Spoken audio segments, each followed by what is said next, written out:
처음에 허리를 끊었. This family thought they were saving their newborn son by digging up an ancestor's grave, but they accidentally awakened something that should have stayed buried forever. What begins as a simple exorcism quickly turns into a nightmare involving cursed graves, ancient Japanese black magic, and a towering undead warrior whose body was turned into a living weapon. Every answer uncovers an even darker secret, leading to one of the most shocking finales in modern horror. Before we uncover the terrifying truth behind the cursed grave, make sure to subscribe and turn on the bell so you never miss our next movie recap. The movie opens on a flight to Los Angeles. Hua Rim and Bong Gil, two young shamans, travel to meet a wealthy client, Park Ji-young. Upon arriving in Los Angeles, they head straight to a hospital. They enter a ward to meet Ji-young's wife and newborn son. A family member explains that the child has cried non-stop since birth and only appears calm because of medication given by the doctors. Despite several examinations, the doctors have found nothing medically wrong with him. Hua Rim approaches the infant and asks everyone to leave. Alone, she studies the child and senses a dark spiritual tether. She performs a brief ritual to identify the source. She discovers that the energy connects to others in the family line. The driver takes Hua Rim and Bong Gil to Ji-young's house. He explains that the firstborn sons in his family suffer from a recurring, unexplained condition. Each time he closes his eyes, he hears constant screaming and feels hands tightening around his throat. His brother suffered the same fate and later killed himself in a psychiatric hospital. Hua Rim explains that she sensed a dark presence upon arriving at the house. It bears down on the family line. She identifies the source as a disturbed ancestor. The spirit reaches out from its grave, and that distress manifests as illness in the descendants. She names this phenomenon a grave's call. Ji-young asks what must be done to stop it. Hua Rim tells him the grave must be opened, and the ancestor's remains relocated to calm the spirit. Back in South Korea, Hua Rim and Bong Gil visit veteran geomancer Kim Sang-deok and mortician Ko Young-gun at a funeral home to enlist them for the job. Sang-deok specializes in reading land and selecting burial sites for wealthy clients. Young-gun handles the physical preparation of the dead. Hua Rim explains the situation, but Sang-deok doubts the young shamans and their claims. However, the promised payment of $500,000 changes his position. He agrees to inspect the site, motivated in part by his need for money to pay for his daughter's wedding. Sang-deok later meets Ji-young to gather details about the deceased grandfather. He asks for the name and relevant history. After answering, Ji-young makes an unusual request. He instructs Sang-deok to cremate the remains immediately after exhumation without opening the coffin. Sang-deok agrees, even though the request violates standard practice. Afterward, Sang-deok shares his concern with Young-gun. Both sense inconsistencies. The burial site lies near the North Korean border, an unusual and isolated location. Sang-deok, despite his experience, has never encountered the site before. The idea of a wealthy man buried alone on a mountain raises further suspicion. Hua Rim, Bong Gil, Sang-deok, and Young-gun travel to the remote region. The terrain grows steep and difficult. They reach a narrow ridge where the grave sits alone. A few foxes wander nearby, circling the area. Sang-deok begins his inspection. He walks the perimeter and studies the land. He scoops up soil, tastes it, then spits it out immediately. He declares the land corrupted. He notices the grave lacks any inscription, which is surprising for a wealthy man. He questions Ji-young about who chose the location. Ji-young explains that a monk named Gisune recommended the site, claiming it would protect the grave from robbers due to its obscurity. Sang-deok doesn't buy the explanation and refuses to proceed. Opening the grave, he says, could release a dangerous spirit capable of harming everyone involved. He also notes the presence of foxes as a bad omen. Later that day, at a nearby hotel, Ji-young approaches Sang-deok again. He begs him to continue, insisting his child's life depends on it. Sang-deok states that the burial site was chosen with intent, not coincidence. He believes Ji-young is still hiding key information. Hua Rim proposes a solution. She suggests performing a diesel gut. a withdrawal ritual designed to suppress hostile spiritual forces during exhumation. The ritual involves drumming, chanting, and the sacrifice of 5 pigs. The noise and blood serve to distract and contain any vengeful presence while the grave is opened. Sangdeok reluctantly agrees to continue. The day of the exhumation arrives. Thick fog covers the mountain, reducing visibility and muting sound. Hua Rim prepares for the ritual. She wears traditional robes and arms herself with ceremonial knives. Bong Gil and his assistants begin a steady drumbeat. Hua Rim steps forward and begins to move. Her motions grow sharp and deliberate. She enters a trance, slashing the pigs and making incantations. The drumming intensifies, growing faster and louder. The laborers begin digging. They dig in urgent strokes, keeping pace with the drumming. Soon, they uncover the coffin and pull it to the surface. Sangdeok and Younggun step forward to examine it. The coffin's material is unusual, and the burial method breaks every convention. Sangdeok's concern deepens. He urges immediate transport to a crematorium. He sternly warns them never to open the coffin under any circumstances. Back at the site, while the workers clean up, one of the gravediggers unknowingly strikes something beneath the soil. As he looks down, he realizes he has just severed the head of a small snake with a human-like face. The creature lets out a sharp, unnatural scream. The atmosphere shifts instantly. Within moments, heavy rain begins to fall. The sudden storm halts their progress. Sangdeok watches the rain and grows uneasy. He explains that cremating a body during rainfall can interfere with the spirit's passage to the afterlife. This forces the team to delay the cremation. The team transports the coffin to a nearby funeral home and places it in cold storage to wait for the rain to stop. Sangdeok leaves for a nearby geomancy temple to gather information. He meets an old monk and asks about the unmarked grave on the mountain. The monk explains that the site once attracted grave robbers due to rumors of hidden treasure. Back at the funeral home, a worker overhears discussions about the Park family's wealth. He assumes valuables were buried with the body. He enters the storage room with a crowbar. He forces the lid open just enough to look inside. There is no gold. Instead, a dark, cold mist seeps through the opening. He flees the room. At that moment, Hwarim and Bongil arrive. Hwarim senses the dark spirit immediately and collapses. The team rushes her to the hospital. Hwarim tells the others something violent escaped from the coffin. Ji Yong's grandfather's spirit moves with intent, seeking its bloodline. It travels across the ocean and enters the Park residence in Los Angeles. Its first target is Ji Yong's father, Park Jong-soon. The old man opens a window and feels a sudden drop in temperature. In the glass, he sees the reflection of another man standing behind him. He collapses from cardiac arrest moments later. The spirit also kills Ji Yong's aunt.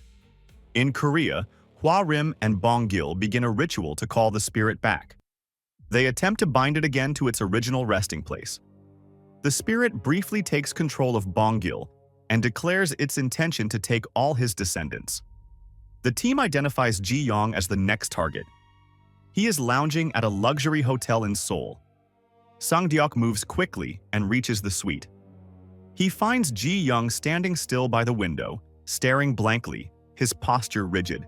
Ji Young begins to speak in the voice of an older man, filled with anger. The voice references betrayal and a broken land. It describes a fox severing the tiger's waist, hinting at a deeper meaning tied to the land itself. Ji Yong moves to the refrigerator and gulps down water desperately. Suddenly, his body convulses violently, head twists sharply before, and his body goes limp.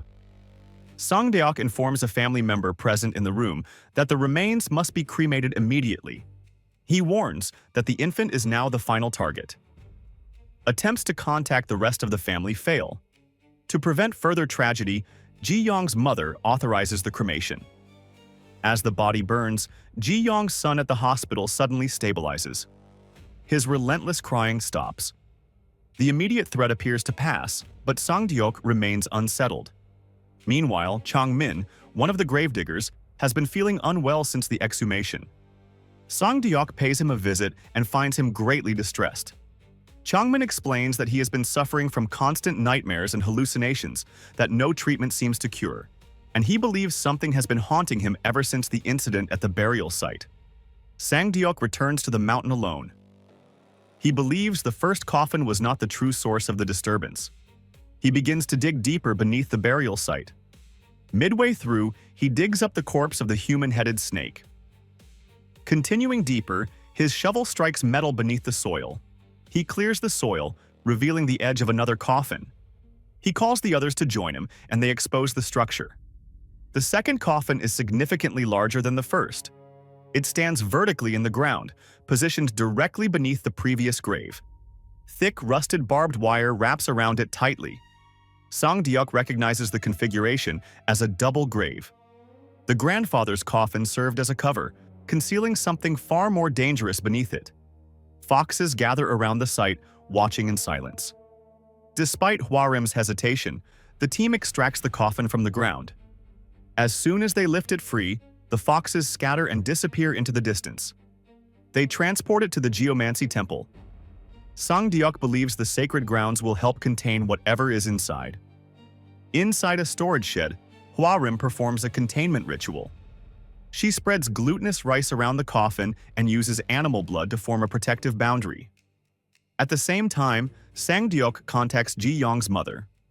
She confirms she knows nothing about the second coffin or the reason behind the burial site. However, she reveals the mountain once served as a strategic point for the Japanese military. The monk, Gisuni, who chose the burial site was actually Murayama Junji, a high-ranking figure connected to the Japanese Empire. He practiced dark geomancy, driving spiritual stakes into key points across the Korean peninsula to weaken it. Sangdeok realizes the vertical coffin is one of those stakes. It is placed at a critical location, referred to as the tiger's waist, the central axis of the land's energy. Ji Yong's mother instructs him to deal with it by any means necessary. She agrees to honor the financial arrangement. The team decides to burn the coffin at first light.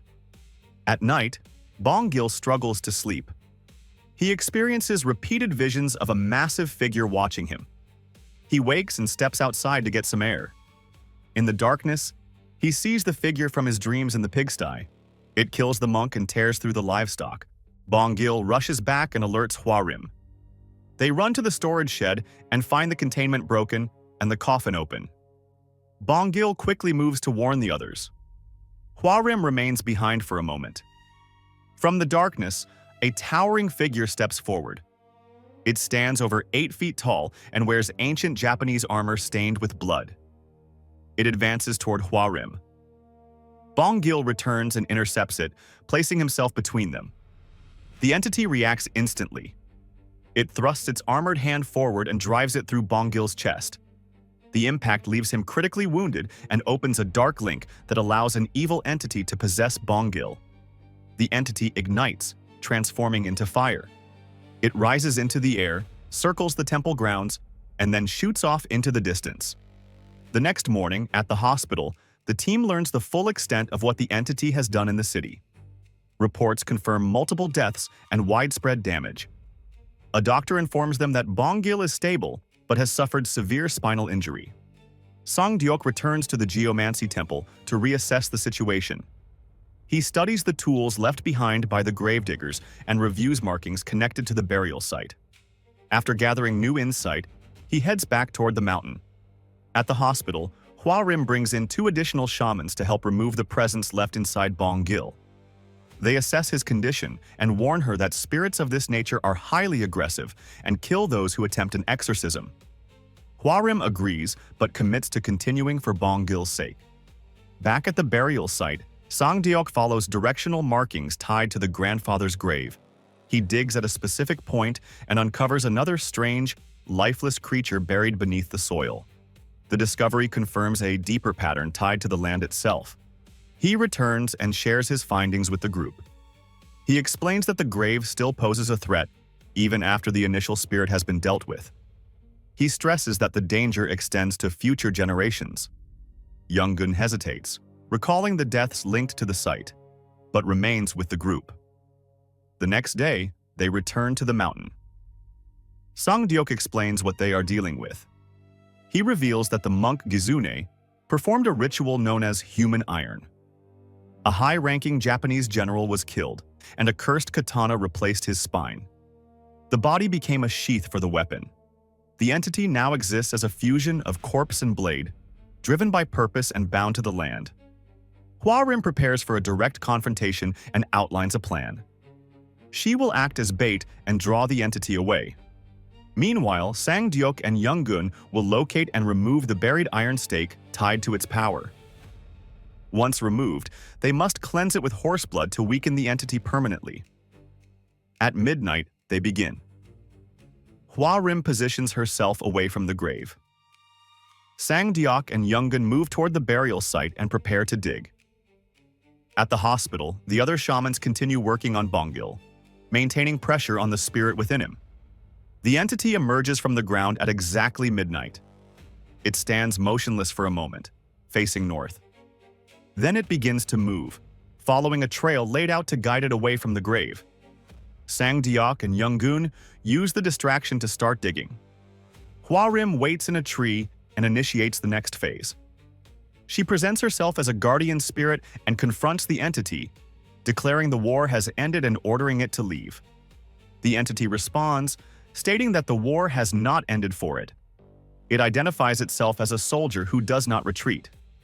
It explains that it cannot abandon its post because it is bound to defend the mountain. It studies her more closely and detects that she is human. Before it can attack, another presence suddenly intervenes. The spirit of Hwa-rim's grandmother. The distraction gives Hwa-rim time to escape. She runs back toward the others. Young-gun meets her halfway and tells her they couldn't find the iron stake. At that moment, the entity transforms into fire and returns to the grave. They rush back, realizing Sang-deok is still there. By the time they arrive, the entity has already attacked him. It stands over Sang-deok and demands that he submit or offer his liver. It drives its hand into his body, reaching inward. Before it can complete the act, Young-gun throws horse blood onto the entity. The entity recoils and lets out a sharp, distorted scream before retreating into the ground. The relief is brief. The entity re-emerges and grabs both Hwa-rim and Young-gun by the throat, lifting them off the ground. Sang-deok, weakened and bleeding, looks down at the soil beneath him. He notices his blood soaking into the earth and understands what is missing. The land requires living blood to counter what was buried there. He reaches for a heavy wooden grave marker nearby.